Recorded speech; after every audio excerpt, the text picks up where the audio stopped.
ನೋಡಪ್ಪ ಈಗ ನಾವು ಕರೆದಿಲ್ರಿ, ನಾವು ಕರೆದಿಲ್ಲ. ಕ್ರಿಕೆಟ್ ಅಸೋಸಿಯೇಷನ್ ಅವರು ಕೇಳಪ್ಪ, ಕೇಳ್ರಿ ಇಲ್ಲಿ. ಸುಮ್ಮನೆ ನೀವೇ ನಿಮ್ಮನ್ನೇ ಮಾತಾಡೋದ್ರೆ ಏನು ಪ್ರಯೋಜನ?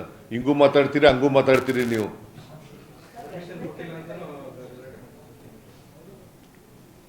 ನಾವು ಕರೆದಿರಲಿಲ್ಲ, ಕ್ರಿಕೆಟ್ ಅಸೋಸಿಯೇಷನ್ ಅವ್ರು ಕರೆದಿದ್ರು. ಅವ್ರು ಇಲ್ಲಿ ಮಾಡಬೇಕು ಅಂತಂದರು. ಇಲ್ಲಿ ಇದರಲ್ಲಿ ವಿಧಾನಸೌಧ ಮುಂದ್ಗಡೆ ಮಾಡಬೇಕು ಅಂತ ನಾವು ಪರ್ಮಿಷನ್ ಕೊಟ್ಟಿದ್ದೆವು.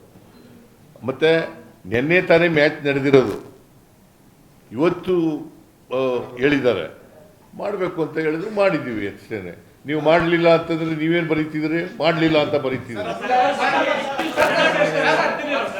ಅದನ್ನು ಹೇಳ್ತೀರಿ, ಇದನ್ನು ಹೇಳ್ತೀರಿ. ನೋಡ್ರಿ, ಈ ದುರಂತ ಕೇಳಪ್ಪ ಇಲ್ಲಿ. ಸುಮ್ಮನೆ ನೀನು ಎಷ್ಟಾರು ಮಾತಾಡ್ತೀಯ?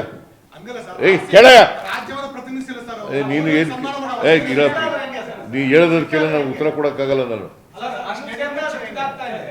ಕೇಳಪ್ಪ ಸುಮ್ಮನೆ. ಈ ದುರಂತ ನಡಿಬಾರ್ದಾಗಿತ್ತು, ನಡೆದೋಗಿದೆ. ಸರ್ಕಾರ ಈ ದುರಂತಕ್ಕೆ ನಾವು ಮರುಗ್ತೀವಿ, ದುಃಖಿಸ್ತೀವಿ.